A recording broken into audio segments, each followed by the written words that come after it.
Hey, what's up, Purple People podcast fans? Welcome to this week's show. My name is Kyle Smith. It is April 8th, 2020, and I am joined by the one, the only, Kyle West. How are you, sir? Hey, how's it going? Pretty good. I'm glad to be back on the show. I'm glad to have you back, man. I know work and life gets in the way, and I don't know, this pandemic happens as well, so we're just trying to figure things out as the weeks go by. You should try catching a little bit of an unrelated cold in the middle of all of this, like what I did. Those allergies I have seasonally, those are going to be this is going to be the scaredest I've ever been to sneeze. I did one the other night, right? I don't know why, but it happens randomly sometimes. I have a wicked, hard, violent sneeze, and it's only one, which is rare for me because they usually come in like tens. Right. And I sat there for a minute because it hurt. It was so powerful. And I was like, is this the end? This might be the end. No, it's just a sneeze. All right, we're good. I think like it was like 2 weeks ago. Because I missed 2 episodes. So like 2 weeks ago, I had like a little bit of a sore throat. And I'm like, oh my God, is this it? Am I dying? What's going on? But like I take like all the cough syrup in the world. I'm like, I'm fine. It's just super scary because you don't know, you can't control other people. That's the biggest thing. You can try to do everything you want, but there's still a lot of people out there that aren't taking this serious and not sanitizing very well and blah, blah, blah. And we gotta get the essentials. We have to still go out, even if it's on a very limited basis. So you guys wash your hands and your butts too. Don't forget your butts. Don't just wash your hands and not your butts. Do those too. This is my little brief rant to start the show, and then we can not talk about it anymore. But as a gas station worker, which means I am now essential. Hey, who would have thought that would have ever happened? If you go out in public, please use this stuff. Yep. We thank you for it. Like we really do. I'm going to speak for Kyle. By the way, this is episode 387 of the Purple People podcast. Draft Capital. I don't know what I said last week. I think I did. It's not Draft Capital this week. My bad. Let's change this because it didn't change. I have the show title right. Jesus Christ, Smith. We're going to change this. All right. I put you in charge of one thing. Virtual reality is the name of this week's episode. As I type it in, what a rookie mistake I made. Here we go. So we're talking about virtual reality in this episode name because there's going to be a virtual draft, and we're going to talk about that. But back to what Kyle was saying, because he works at a gas station, and God bless you, man, because I go to one every morning. I grab those Rain energy drinks. I love those. Those are not too bad. Well, I'm lying to myself saying that they have no calories, but they're not going to spike my heart rate. But I go and grab one of those. I take a little hand sanitizer wipe that work has so graciously sent me. But I just stand in line thinking, okay, I got to wipe the handle of the door. I got to wipe the door handle behind where the drink is. I wipe the drink down completely with a different one. And I'm thinking, how many times do we need to realistically do this? And then the moment I start downplaying it, I'm like, oh, I got to grab another one. So it's better to be safe than sorry, I guess. A little bit goes a long ways right now, and a little common courtesy really helps those of us who have to keep working with the public in the middle of this. So we'll get to football in just a second, but I made the mistake of following a page on Instagram of the city that I live in because there's a lot of goofiness and not so legal activity that goes on, and people like to film it for some stupid reason, but I thought it was entertaining. And they're giving the updates every day in their story on the numbers, and it goes up by 5 a day. And I'm just sitting here like, oh no. Maybe I'll power through it if I get it, but I heard it's nasty. So you guys stay safe. That's the moral of the story. We will try not to do coronavirus down your throat because I know the news and social media and blah, blah, blah. We just want to talk Viking football, and that's what we're going to do. I want to talk football and Vikings football, and we got some uniforms to shit all over. That's not in the notes, but we have to talk about the ATL. The ATL Falcons. Well, this is a good transition, too, because the Buccaneers did the same thing, and I want to talk about Tom Brady because he was on Howard Stern today, and he said some pretty interesting stuff. Did he? I didn't hear it. What did he say? So I didn't get to hear the whole thing, but I did get a snippet of it, and it's been covered by multiple outlets. So if you go on Twitter or you just type in Google search Howard Stern Tom Brady did his first appearance publicly. Obviously, he wasn't sitting in publicly there. He's probably doing it by Skype, but he basically was talking to Howard Stern, which you got to think Howard Stern's very good at his job, but he's not like a sports nut like you or I, like an obsessed fan. But he asked, or there was a question proposed to say, hey, do you guys think that you would have had the same success elsewhere, you and Bill? And he goes, that's such a shitty question because I don't think that I would have had the success that I would have had without his help because I can't do his job and he can't do my job either. Right. So I don't think, I don't think it would have had that success there, but I also don't think he would have had the same success if it wasn't me. And I thought, man, that was probably the best way to put it. He gave Bill Belichick props, but he did also give himself props, which he should because he played the most important position. Well, you know, it's a partnership between like head coach and quarterback, and the two of them collectively together gave each other stability at the most important position on the field at the quarterback and off the field at head coach for what? How long were they together? 20 years? Yeah, 19 or 20 seasons. And the thing that I thought was really interesting too was he said when he was shopping around, he was asked, hey, when did you know that it was going to be the end? And he said, the beginning of last season. So the guy knew playing all last year, this is probably my last year here. He knows he wants to stay longer. He wanted the commitment of length, I think, more than money, even though money was brought up. But I find this to be interesting. I wanted to talk to you guys about it. He's got so much bloody money. What is more even better? That's the debate, too. That's the thing that sparks everything. He does have a shitload of money. However, he was playing at a discount, and you got to think, with guys like Patrick Mahomes, who are literally going to be like 30% of their team's cap, rightfully so, because he's amazing. Right. Brady's been taking such a discount here and there. It's no wonder that team did so well, because if he would have asked for the money that he probably deserved, there's no way they won 6 titles. There's no way. I mean, you're looking at, you can't even say arguably, you're looking at the greatest quarterback of all time. Oh, 100%. And 100%. Tom Brady, so he deserves every bit of money. I mean, he could have held out. He could have done all kinds of stuff, and it's really difficult to argue that he didn't. You know, it helps too when you're married to the richest supermodel in the world too. That helps a little bit. That helps just a little bit. So if you guys want to listen to it, go check it out, because he does talk about his marriage too, and how right before or after that Atlanta win, his marriage was kind of in the dumper, which I thought was interesting that he even let people know that. Yeah, basically his wife was saying, you need to stop doing football so much and you need to be a dad and stay home. And he's like, oh, I should probably do that. So that's the thing too. Check that out if you're just interested in football news. It's an interesting thing that I had talked about too, and then we will actually, I swear, talk about Vikings football. But you got to think a little bit of Tom Brady, just like, you know, he's human like the rest of us. And everyone in football hates New England. Yep. Fuck Patriots. And a lot of that spills over into Tom Brady. Oh, you hate Tom Brady. You get tired of seeing him winning. You kind of got to think part of him wanted to leave and be like, I'm going to go to Tampa Bay, and I'm going to be the hero for all these Tampa Bay fans. Yep. As soon as I come in, and hey, I get a show, because, you know, players don't speak in New England. We don't hear a lot from them. We finally get an opportunity to hear from Tom Brady, and maybe he gets to convince people at the tail end of his career he's a pretty likable guy. You know, like everyone liked Peyton Manning. Peyton Manning's pretty likable, cool guy. Right. I think Tom Brady would kind of like that opportunity to go out like that. Yeah, and I think that I liked him just because of his work ethic. I didn't think he was cocky. I think he was the example of confident, not cocky. But yeah, no, you're right. You nailed it there. They're not allowed to open up and give secrets away. They're not allowed to do anything but shut up and do your job, that's their motto. That's Bill Belichick's motto. I think it's cool because Tom Brady, if you peel back the layers of this onion that is Tom Brady, I think there's a lot to learn there. And I think there's more of a relatable guy than we think. But I thought that was interesting. I think Howard Stern is the GOAT of interviews and radio. So I thought it was cool. I'm going to try to find it in full, but that happened this morning. It was all over ESPN. And man, you know what I can't wait for?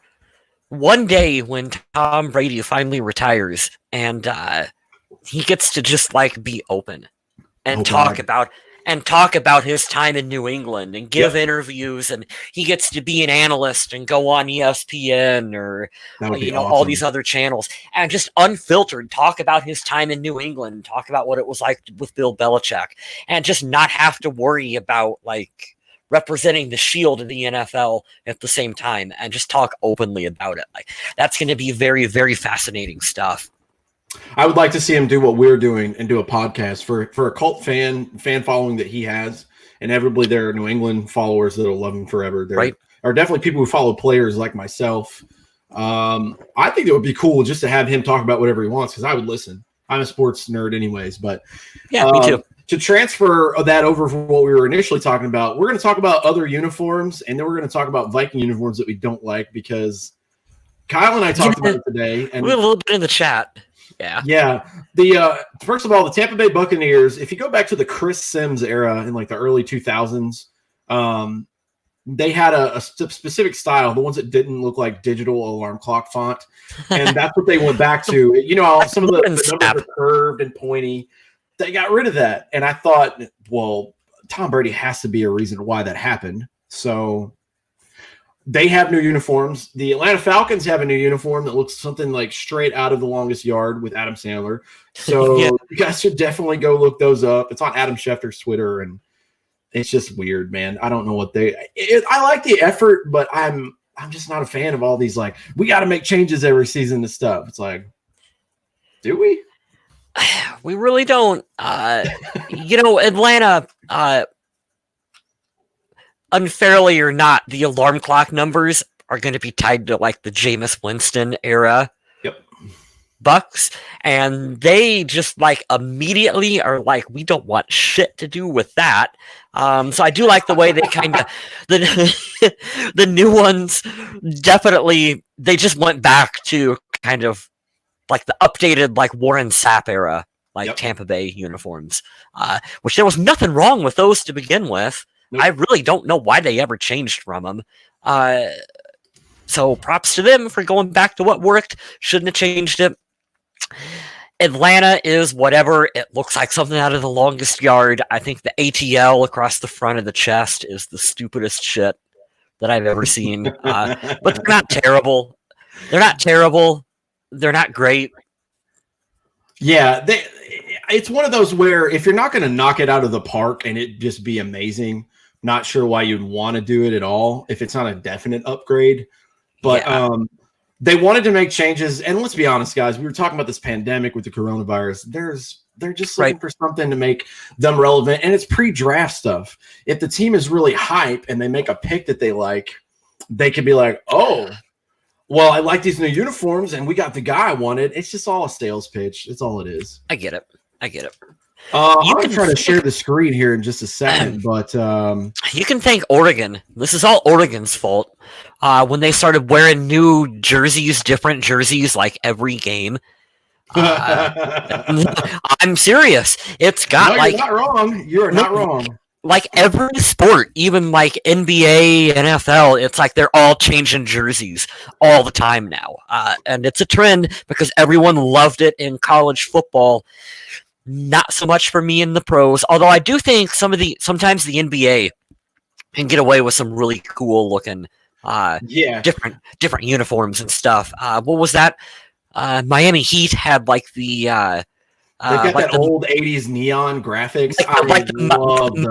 Like the Miami Vice like looking shit. Like those were really cool. So I like the Bulls throwback one as well. The NBA's just got a different attitude and different persona, but I think their commissioner and their public relations people do a really good job. Yeah, because they have so many games and half of it's just boring and trying to fill seats. But on that end, for the PR and the image point, I think they have some pretty cool stuff. They do some dope stuff. I'm going to show this on here, though, while you keep talking, because this is the uniform that I liked the most.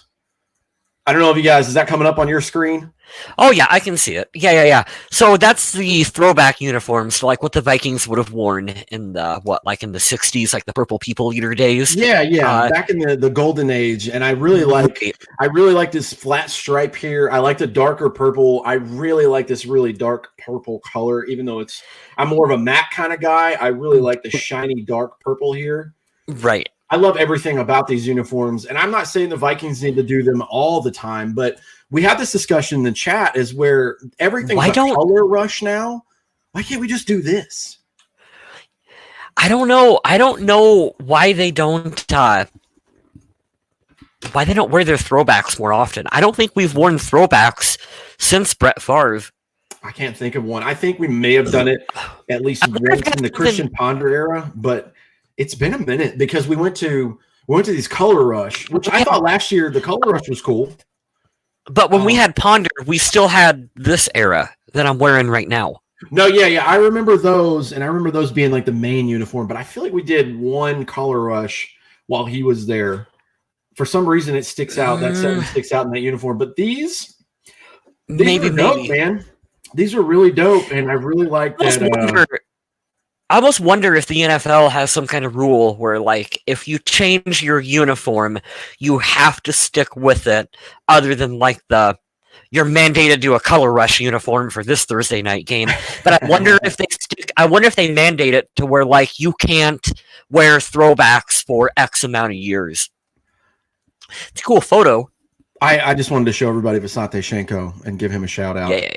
Yeah. There's a couple more here too that I want to keep sharing. This is cool. I love StreamYard for this right here. So you can go to a specific tab. The way you figured out how to do this, because I never could.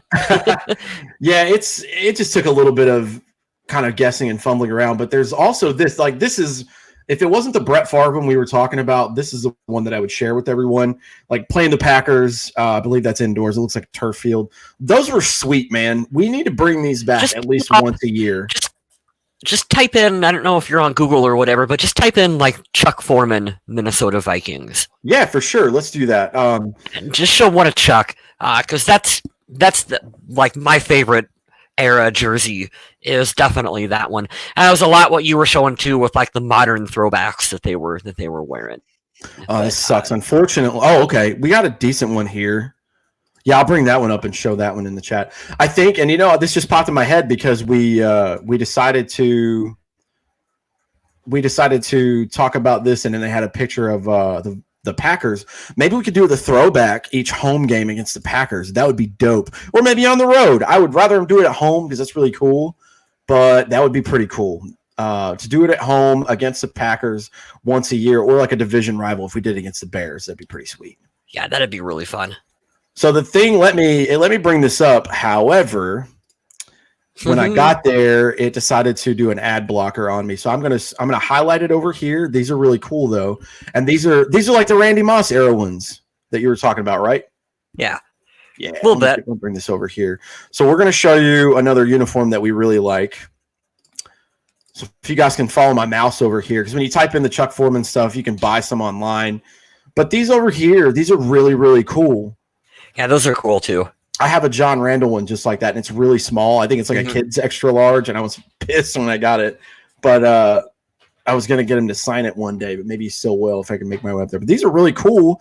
And, yeah, when I see these, I think of Randy Moss. These are awesome.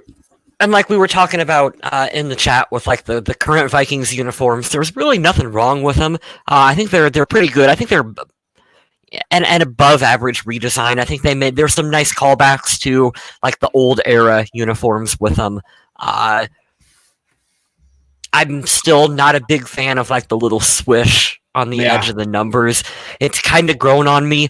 I don't like the way there's that big white stripe that goes like up the armpit. Yeah, those are my two biggest complaints. And you know what? After time, you get used to it. You don't have to like it, but you get used to seeing it. But I'm totally there with you. Those are my two least favorite qualities about that. And I'm wearing my Antoine Winfield one for this week's episode. Yeah. Honestly, though, I think this was probably my least favorite like Vikings jersey. It feels like video game-ish, doesn't it?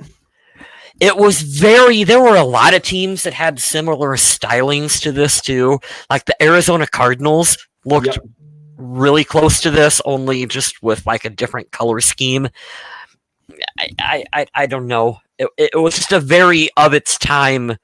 Like this is when Reebok was doing all the jerseys, and Reebok, I know, and Reebok kind of had that look to them. And then the shitty mesh This is just for like a fan complaint, but they're made of the shitty mesh material that like the Nike ones are not. So you know what it reminds me of? You know, when you look back on pictures of yourself, like for us, you know, I'm 32. You're what, 32, 31? 33. I just turned 33. Yeah, so we look back in like the early 2000s, that new metal grunge, end of grunge, new metal era when everybody had Limp Bizkit style clothes on. You look at those uniforms, that's what I think of. And I'm like, ooh, those, I don't know why we thought those were good looking now, but.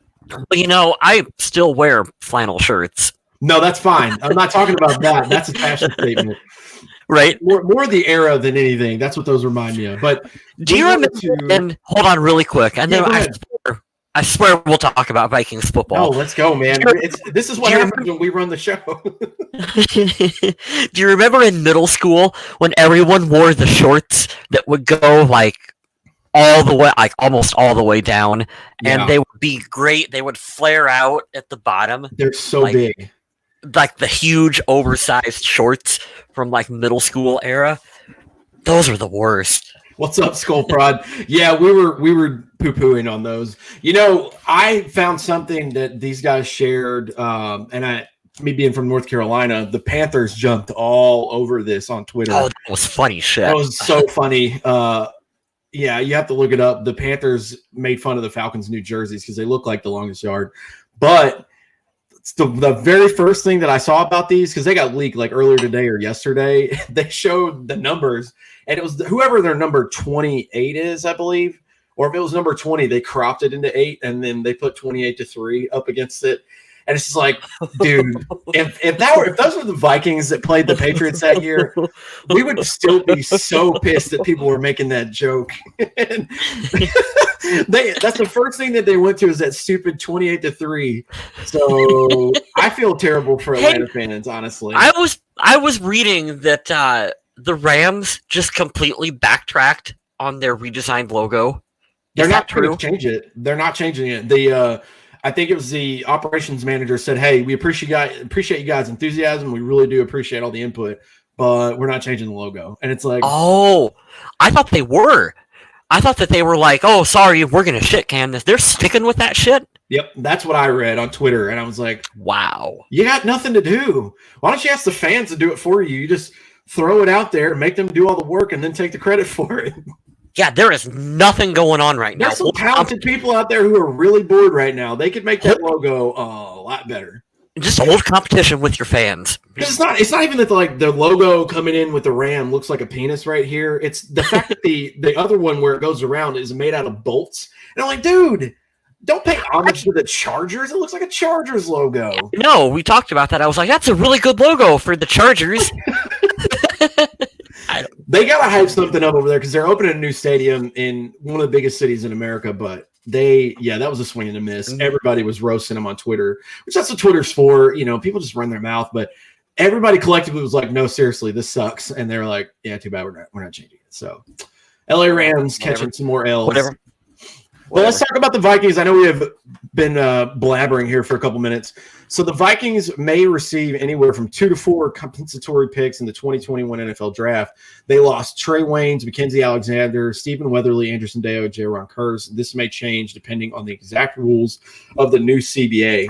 But I love comp picks. I really do. Yeah, between 2 to 4. 4 is, I guess, the maximum amount that the NFL hands out. Excuse me. We would get 4 if we were the New England Patriots. Yeah, we would, but we're not. So they will take our draft picks away for some reason. I don't know. Stirring that pot over here. Yeah, no one knows how the comp picks are really figured out. It's a mystery. We've said that many times on the show. Yeah, anywhere from 2 to 4 is what we could potentially get. This would help. This always helps out because you think about the mid-round guys that we've hit on: Stephon Diggs, Danielle Hunter. Even Eric Kendricks wasn't a first-round pick. I mean, I know he was a steal in the second, but guys that fall in those 2 to 4 rounds that you could get, it depends on the value of the free agent.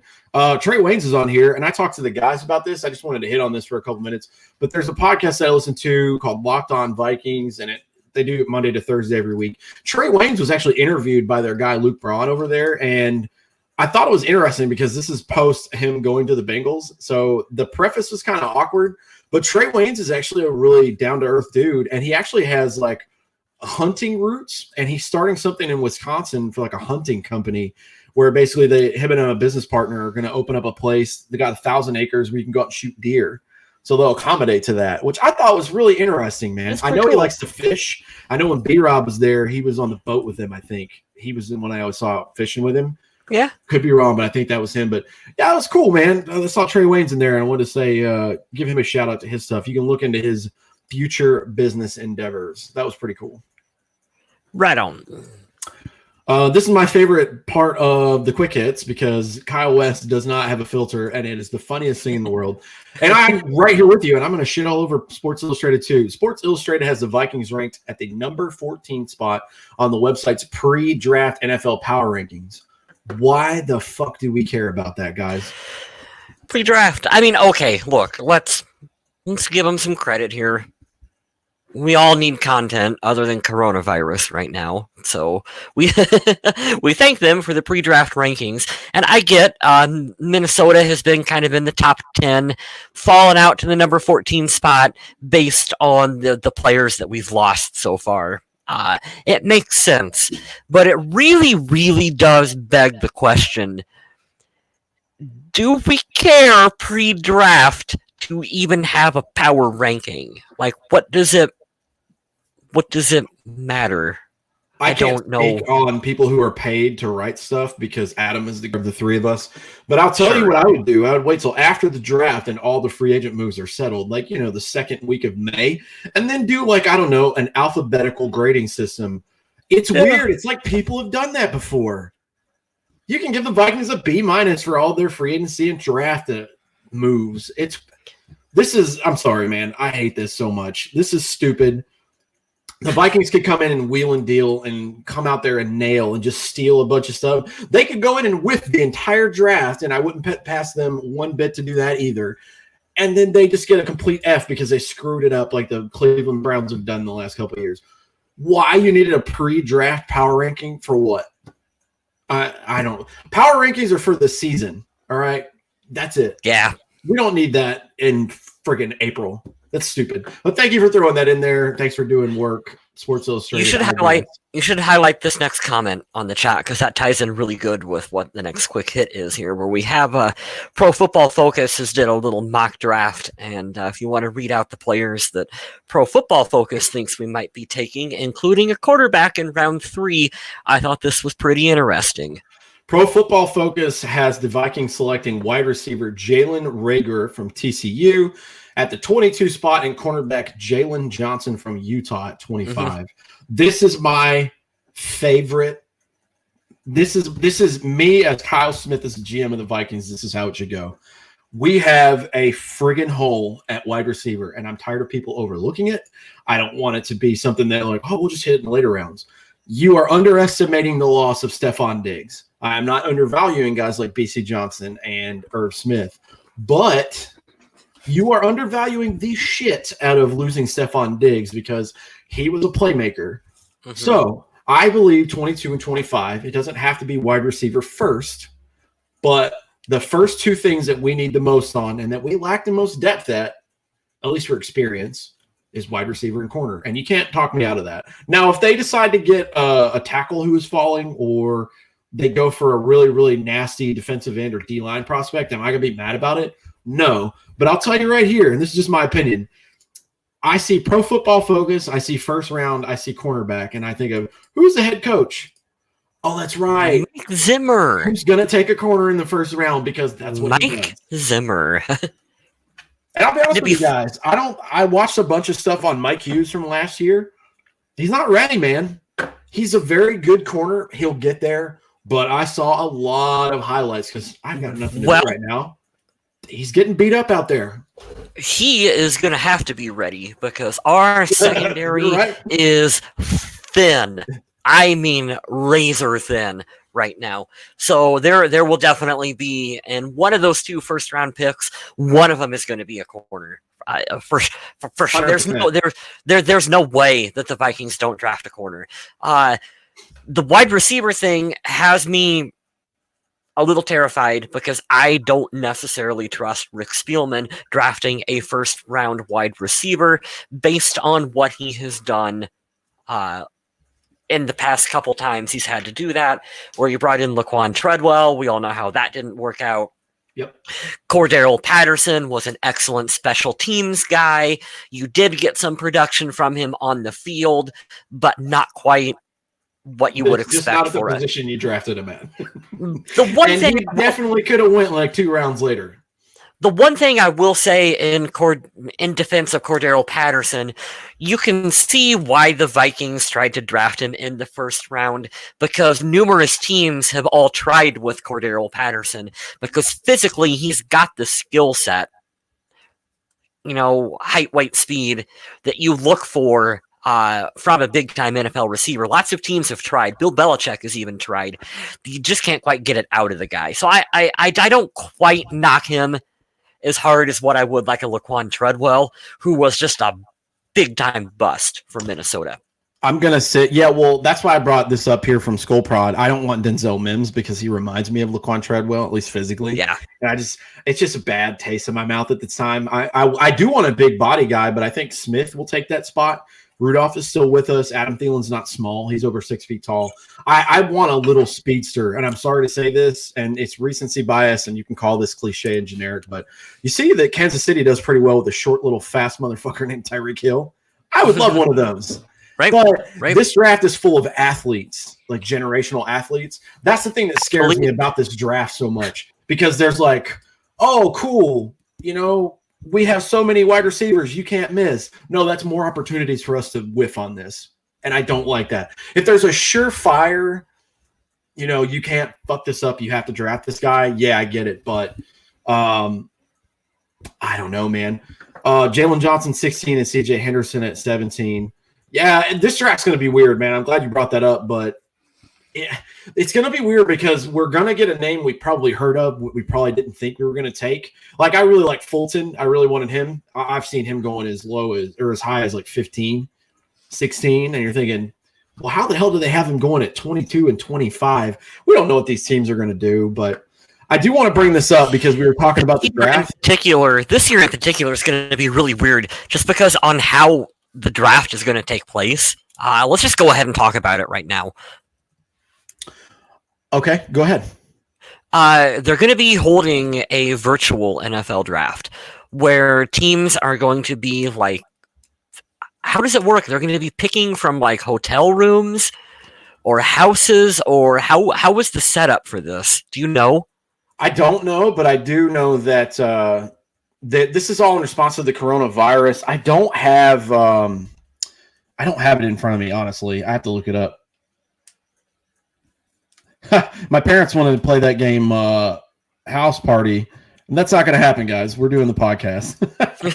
That's so funny. Yeah, I don't know. I haven't seen too many details. I know they're going to do like a conference call with all 32 teams, which that's going to be a friggin' nightmare. I don't think they're going to do that for the entire draft. I know, but to set things up, I saw a notification about that today, which that just sounds like a complete shit show. What team is going to forget to we left our microphone on and just told everyone what we're planning on doing? Like, there could be I can't wait. This is going to be fun. This is going to be interesting. And I love that. I don't care how many people say it's shitty. I like it, and you can't tell me otherwise. I love that movie Draft Day with Kevin Costner. And they brought the Vikings in there because they do a bunch of shuffling that would probably never happen in real life, but it's really good entertainment in that movie. But they're talking about, well, what if he doesn't make the pick in time? And they're like, yeah, this happened to the Minnesota Vikings back in like 2004 or whatever, where they forgot to make a pick, and then Baltimore took over, and you're like, of course, out of the 32 teams, it would be the friggin' Vikings that they bring up that did that. But this I want to bring up because I think this is interesting. And we were talking about Cordero Patterson earlier, and I want to show you why I'm scared for us to draft somebody, because this is going to piss you guys off, all right?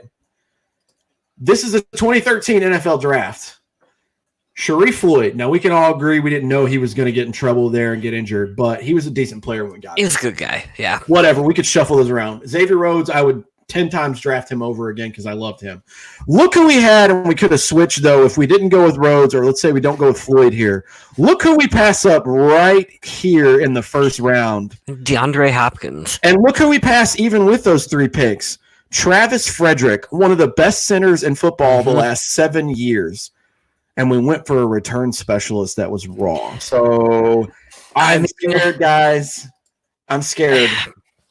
I mean, hindsight makes it a lot easier to look at that kind of stuff. But yeah, it's all I a know. guessing game. I understand it's all a guessing game, but man, DeAndre Hopkins fell that far. I didn't realize that we could have had. I didn't realize that Patterson was above Hopkins in that draft. I'm trying to find all the Ziggy Ansah came out in that draft. Who else? Tavon Austin went at like number 8. He was terrible. Sheldon Richardson went to the Jets at 13. That was cool. Kenny Vaccaro. I mean, there's some good guys on there. EJ Manuel was at 16. That made the Christian Ponder thing not look so bad. Is he even still in the league? Where the hell is EJ? Where is EJ Manuel? EJ Manuel. What is he? EJ Manuel is a former American football quarterback. He played his college days at Florida State, drafted by the Bills. I don't know where he's at right now. Is he still in the NFL?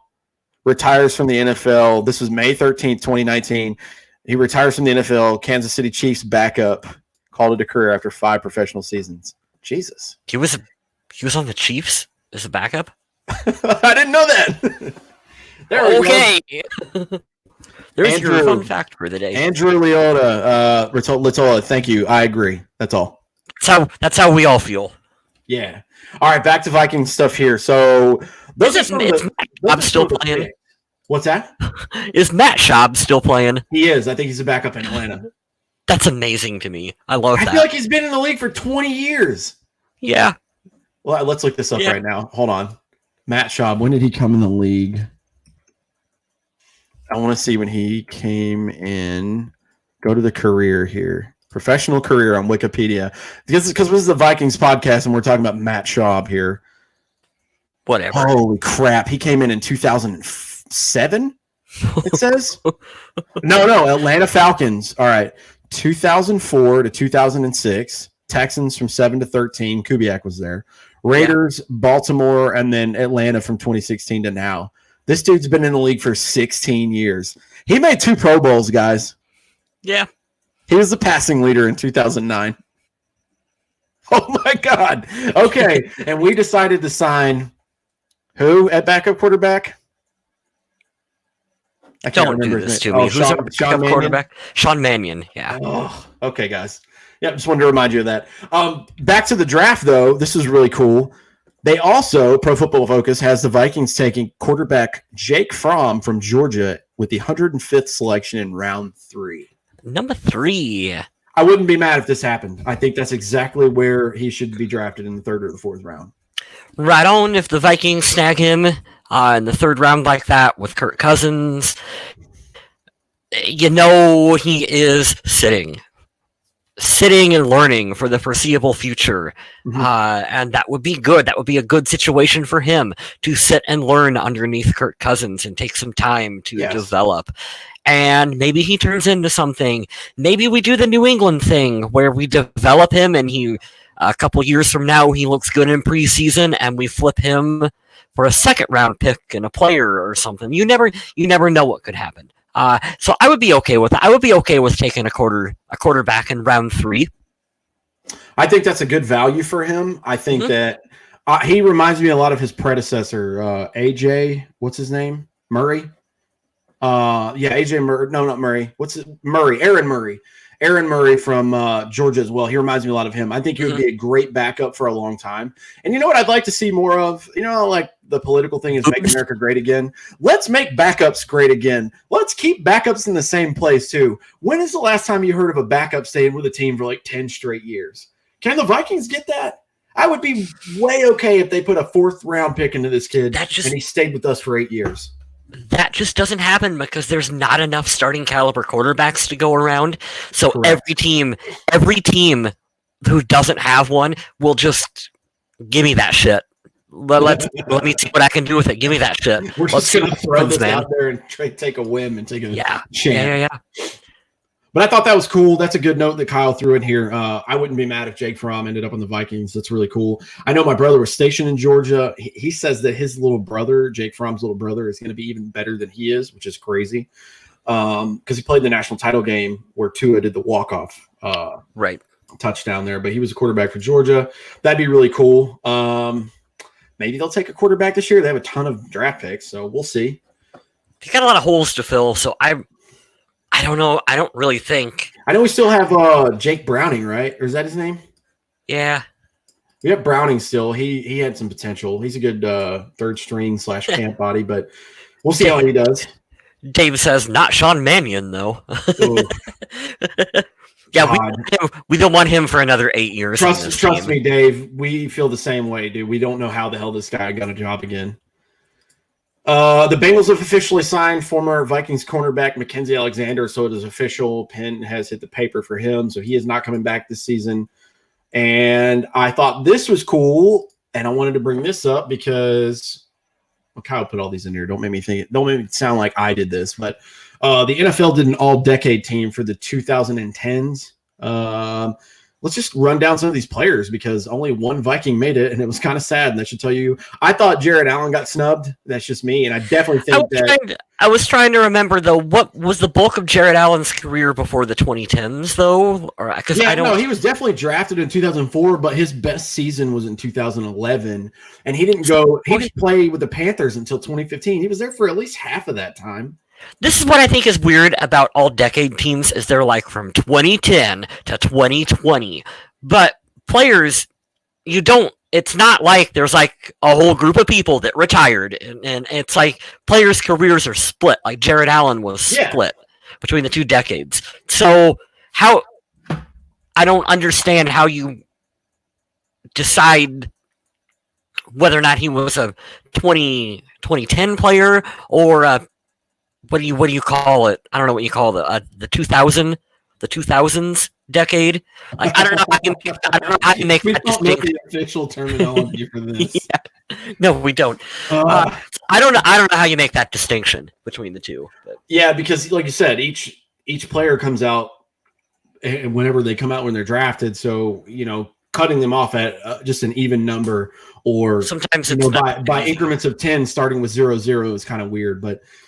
Adrian Peterson made that list undoubtedly. He was the league MVP in 2012, and then he was the rushing leader again in 2015. He's a monster. He's been a monster his whole career, minus the Saints and Cardinals year. Even with the Redskins, I think he got 1,000 yards. Even that year that he played with a couple different teams there, Arizona, like he had some good games. Yeah, he's still got stuff left in the tank. I don't think that he's what he used to be, but running back, number 1, Adrian Peterson. The flex was Marshawn Lynch, which I thought was really cool. Let's run down these names, though, because these are pretty obvious. Go for it. Quarterbacks, Tom Brady and Aaron Rodgers. Obviously, that's going to be it. Running back, AP and Marshawn Lynch. Wide receivers, Julio Jones and Antonio Brown. Tight end, Rob Gronkowski, of course. Tackles, Joe Thomas and Tyron Smith. Zach Martin and Marshall Yonder are the guards. Marquise Pouncey, the center. So here's where it gets crazy because I think they could have done some more like depth on here. JJ Watt and Von Miller, the edge rushers. I don't think I would put Von Miller on the edge every time. He's more of a linebacker, but he's still a monster. So you can't really take that away from him. Interior linemen, Geno Atkins and Aaron Donald. Aaron Donald's probably the best player on this list. He is ridiculous. Linebackers, Luke Kuechly, Bobby Wagner, and Levante David. Not going to argue with those. Patrick Peterson and Richard Sherman, not going to argue with those. But this is where I have arguments, and I don't appreciate this list. Earl Thomas, great. I think that Cam Chancellor should have been in this list earlier too, by the way. But Eric Berry, Eric Berry's all right. They had I'm trying to find the backups on here. They had Eric Weddle on this list, and I just don't agree with that. I think Harrison Smith been one of the best, if not the best safety. He's been top 5 every year he's been in the NFL, and it's ridiculous. Harrison Smith is a Hall of Fame player. He absolutely is. Remember that awesome comparison that I showed you guys, and it gained a lot of traction, where they were comparing his numbers through this point in his career with Troy Polamalu, and he was right on track and sometimes beating him statistically. I think that was a snub for Harrison to not be included on the list. I know they also had Frank Gore. Oh, here it is. Sorry, they had the starting lists on there that I clicked on. So Brady Rogers, Frank Gore, Lynch, McCoy, Peterson. Here's the thing. Can we talk about Frank Gore for a minute? Yeah. Just because you played for the entirety, like you played for the entire decade and didn't get hurt, doesn't necessarily mean you're an all-decade player.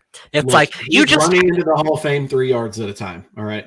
Yeah, you just outlasted everyone else. I mean, he's durable as fuck. He had some really good seasons. I don't want to take that from him. I remember him most as a 49er, and I will tell you, the best ability is availability, and he's always around. If you need 2 yards, he'll get you 2 yards. If you need 4 yards, he'll get you 2 yards. So I know, man, but really, is Frank Gore really an all-decade running back, best of the best, cream of the crop, or did he just play forever? He just played forever. Some other ones that were on here, Calais Campbell, Cameron Jordan, Julius Peppers, J.J. Watt. See, that's what I don't – Julius Peppers I have no problem with. Julius Peppers is one of my favorite players ever in history. He's a North Carolina Tar Heel, I'm biased, but – Calais Campbell, when did he come around? Because Jared Allen's year was half a sack away from beating the record. Yeah, I know. A really difficult record. Yeah, and he got triple teamed at the end because they wouldn't give it to him, which is crazy. Until the NFL adds a bunch more games, and then all these records become meaningless and get broke. That's going to be the worst part of all this. All these records are going to be broken, and then it's just going to be a bunch of guys that maybe deserve it, but some don't because of longevity. They just get to play longer. You're gonna have a bunch of mediocre running backs that are gonna have. I say mediocre, but I mean you know where I'm coming at here. That are gonna get like 2,000-yard seasons, and then we're gonna be old school fans who are gonna be like, yeah, but when Adrian Peterson did it. I'm absolutely going to do it. I remember exactly where I was, and I'm going to tell my son that story. I was deployed, and I watched that Vikings-Packers game overseas, and it was incredible. And to be perfectly fair, you can say the same thing about when O.J. Simpson ran for 2,000 yards. It was in fucking 14 games. That's even more impressive. And that team was shit. Yeah, he was that team, 100%. And then you got to think about Adrian did this in 16 games, but think about if he had 17. He would have absolutely smashed that record. He absolutely smashed Probably by 100 or so more yards. And it's like, yeah, man. And, I felt bad for him at the end of that game, but yeah, somebody's going to beat that. I don't know if anybody's going to beat the rushing record because of the way football is. Maybe Derrick Henry type could do it, but that's going to be tough. It's going to be tough. I think I honestly believe that, man. I don't know when it's going to come back. I won't say never because it's stupid to say it'll never happen again. But the eras of 2,000-yard rushers are dwindling down if it's not completely shut.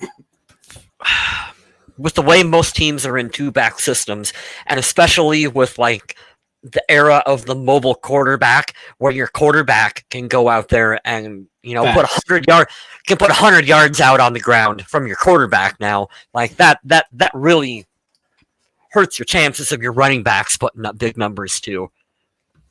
Let's talk about this and we'll recap and go back to the virtual draft stuff. But Everson Griffen is still without a team, and I know Seattle and Cleveland have signed people since. So is he coming back to Minnesota?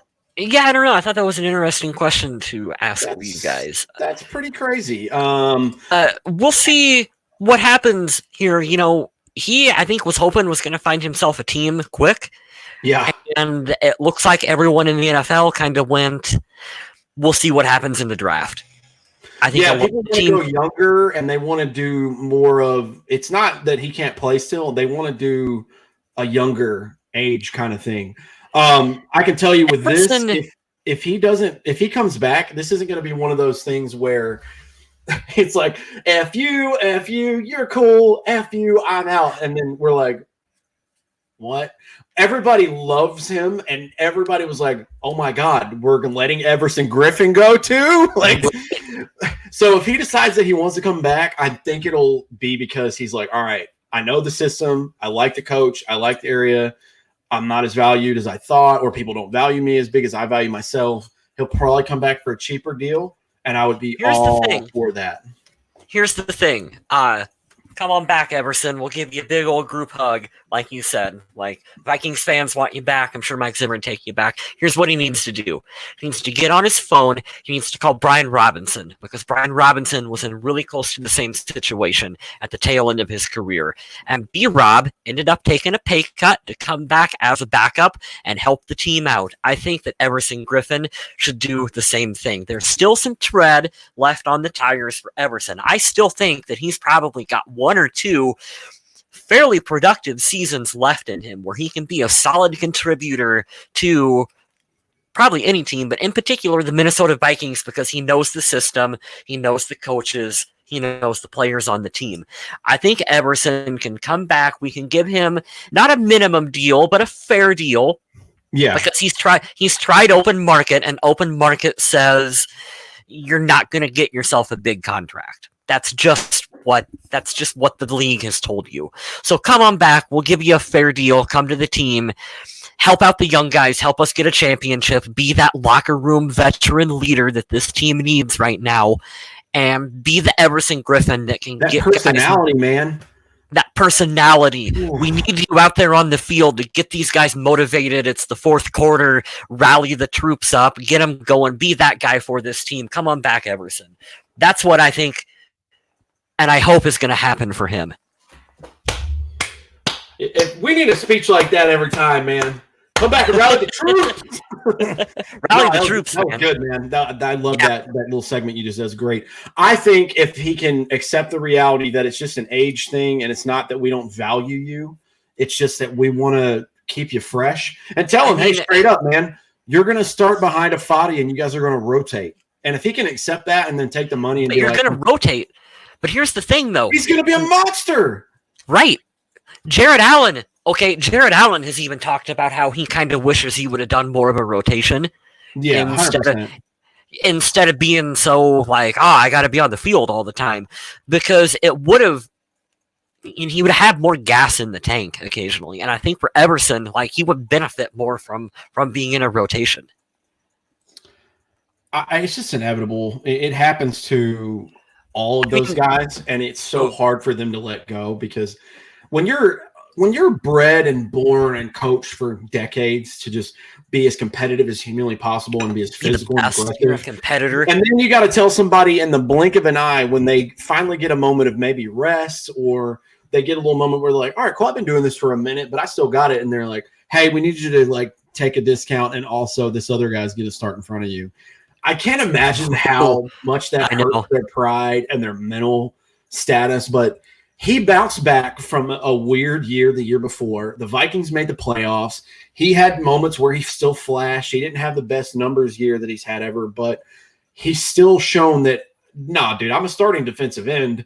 I'm on the decline of my career, but I'm not in the back nine, I should say. He's not on the last hole of his career, so.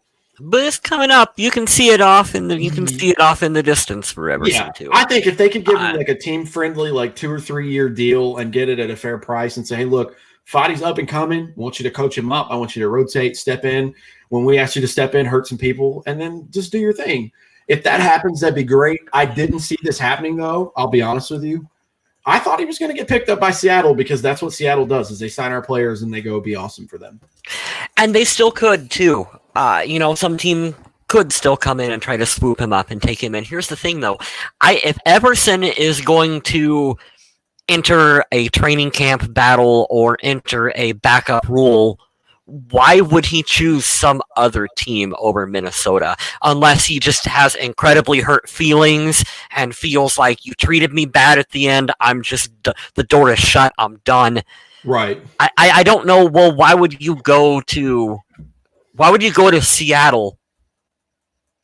You might not even, because remember, okay, I'm wearing Antoine Winfield. Remember when Antoine got let go by Minnesota and he went to Seattle and he played through training camp and preseason and then they just cut him? Right. Like, why would Everson want to go to? I don't know.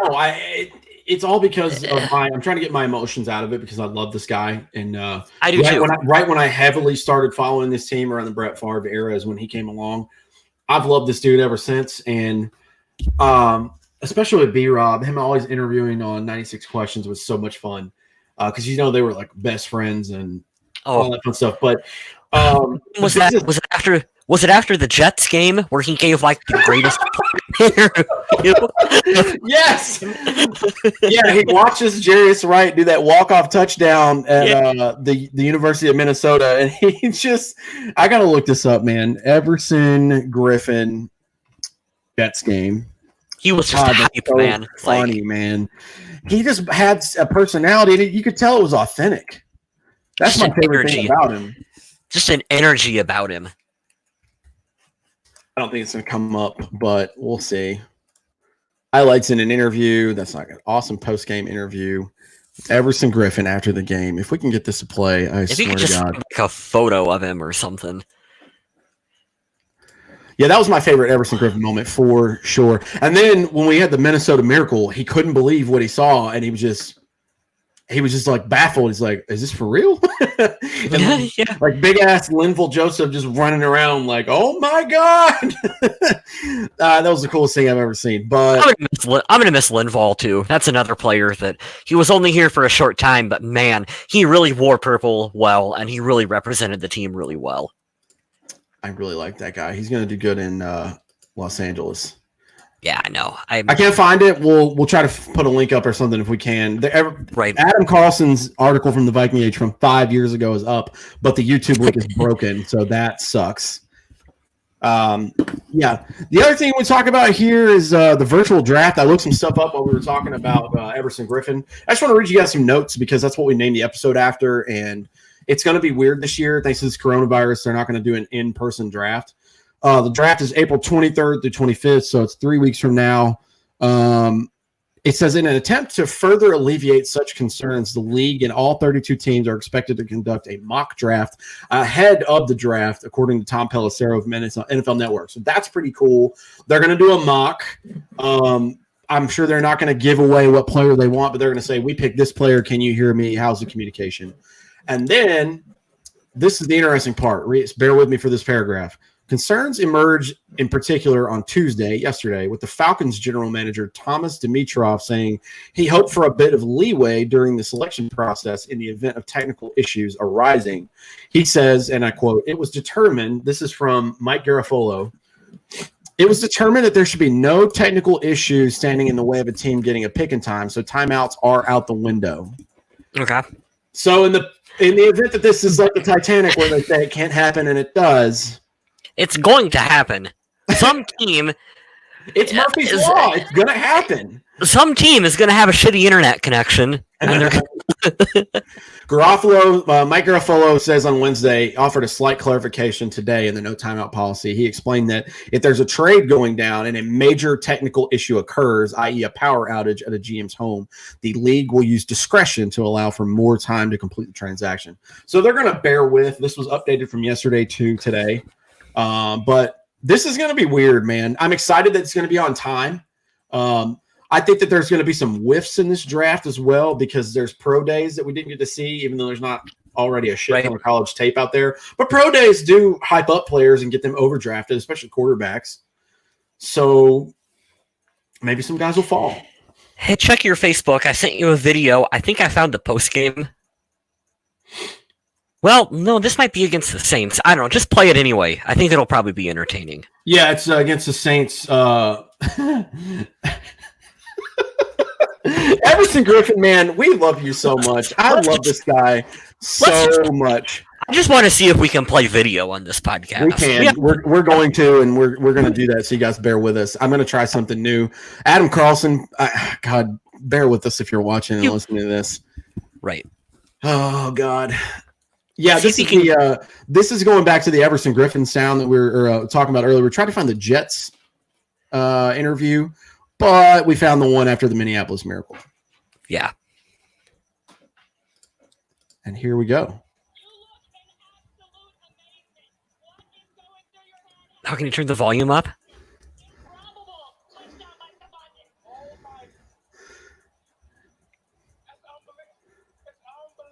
I can't really hear it.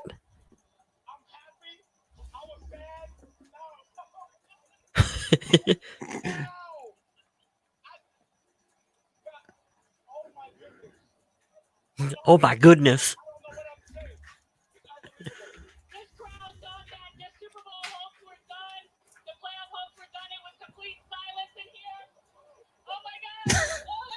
They just hug right over. That's good shit. Okay. You gotta explain how down and out was this team thinking that it was almost over. 14 seconds to go. Our last play. You don't even know what to say. He has no idea.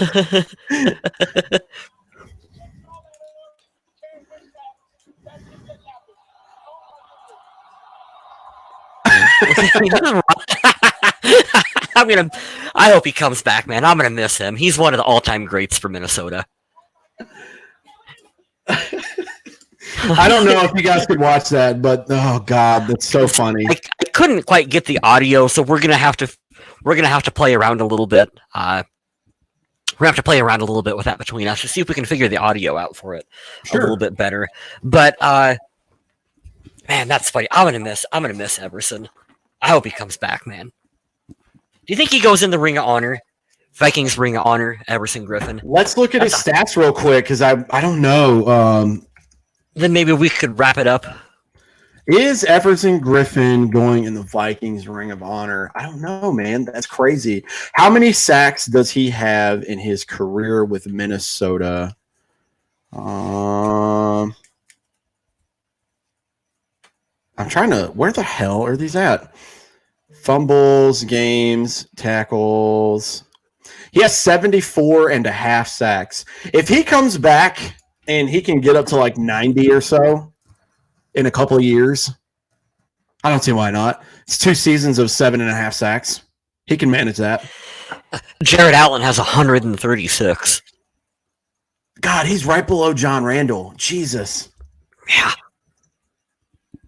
That's my favorite player, guys. I can't help that. And then, wow. Okay. Did you know off the top of your head how many John Randall had? Yeah. Yeah, I know. I need to get a life. John Randall sacks. Yeah, I don't know. That's a good one. I think right now, I think my gut feeling on that is no. But I think that if he were to come back and contribute like he did last year, he had 8 sacks last year, Everson Griffen. I think if he could do that, I don't know. Maybe he could get, if he gets up to like 90, 95.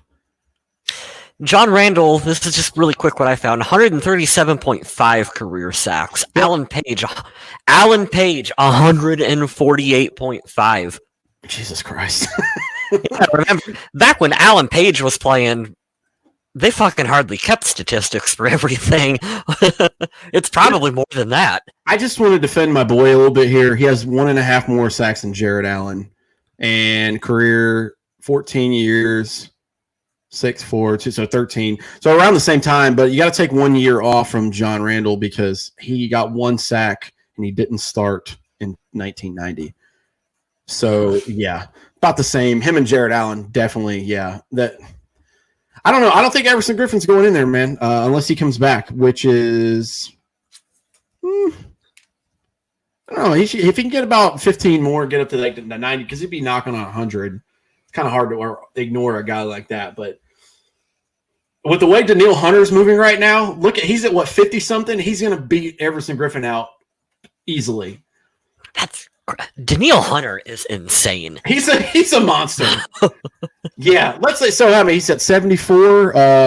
Danielle Hunter stats, real quick, and then we'll end this show.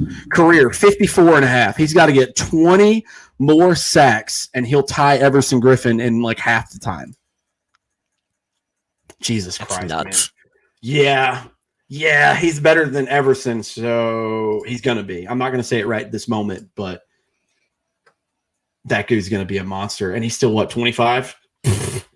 Yeah.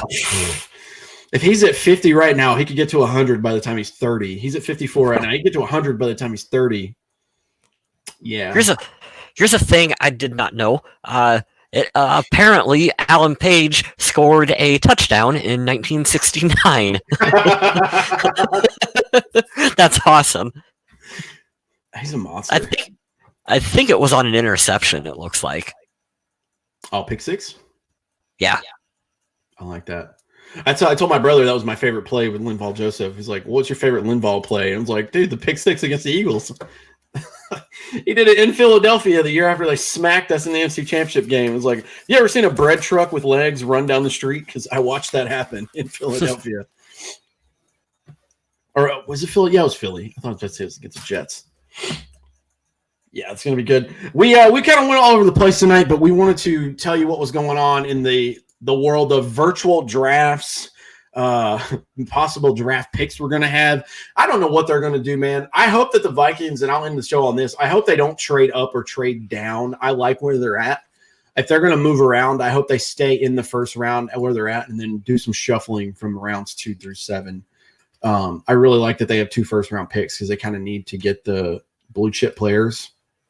But we'll keep you up to date, guys, because as I see it right now, let me get my calendar open really fast. Yeah, sorry, I said 3 weeks away. The draft is actually 2 weeks away.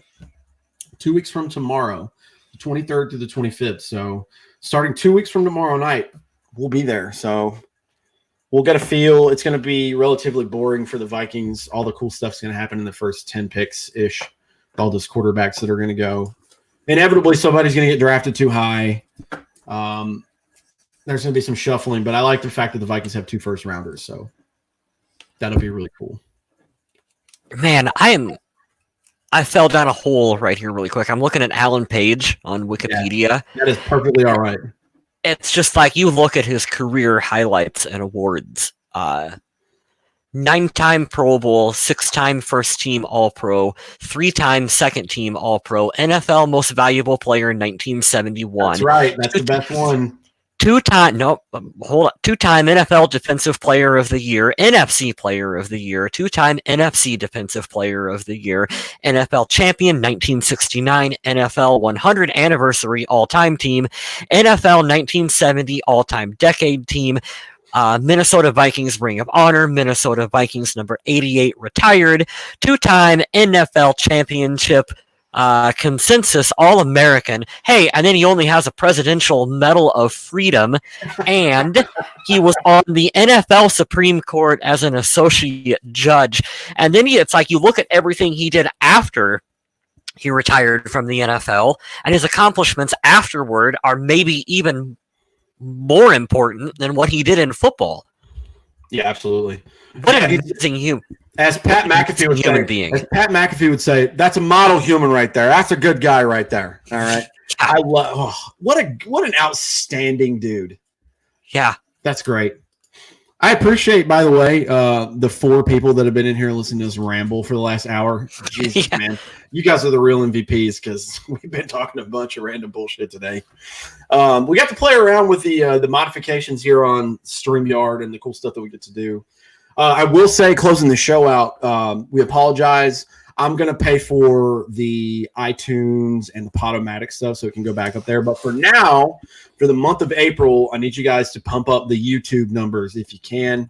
I'm going to press it really hard on the Facebook page to get more numbers because we're going to let that be the outlet for now.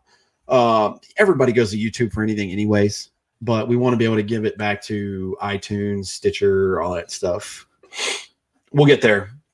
But you have to pay for that stuff, so it's out of my pocket. So I'll get to that when I get to that. This is really cool stuff that Kyle West does. You can buy podcast merch. Yeah.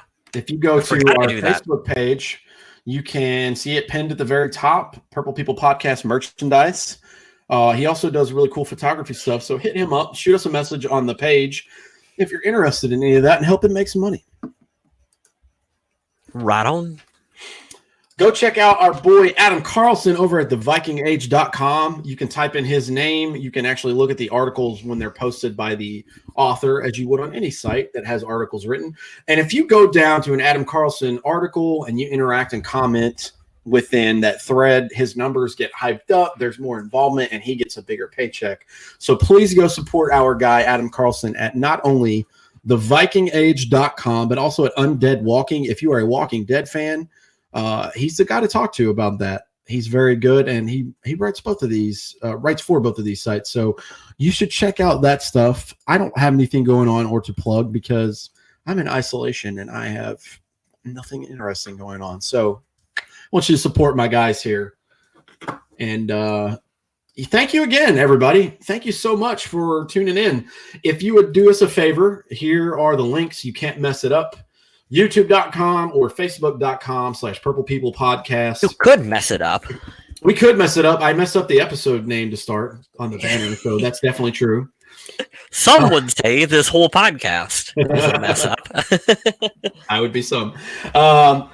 You check our stuff out here because we don't want to bombard you. There's nothing that I loathe more when I go on YouTube is seeing all these same robotic intros for everything. Hit my Patreon up, like and subscribe, hit that notification bell, blah, blah, blah, blah, blah. We're not doing that here because I hate those people and they need to be more original. If you stuck around all the way to the end, this is the stuff that you can help us out with. We appreciate you. Help us out with content too as well. Our guys here like Dave Hickey, Skull Prod, Andrew, all these people that showed up today, when they said something, we put it on the screen and we talk about it. So we love talking to you guys. It is fun. It's a lot of fun. And you guys bring up good points. You piggyback on what we say, and then you bring up points that we miss because we, especially Kyle and I, we miss a lot. So let us know. Adam Carlson was under the weather today, so he'll probably be back next week. I have nothing else. You guys keep washing your hands, stay safe, don't catch the Rona, and be back here because next week, it'll be 1 week away from the draft. I am going to vow to you to do some draft research, and I'm going to give you some of my favorite players that I hope could be available at the positions that we might be needing. We're going to draft Johnny Manziel. Wait. We're gonna trade in the house for Tua. We're going to trade 4 first-round picks to get Tua. That's what's going to happen.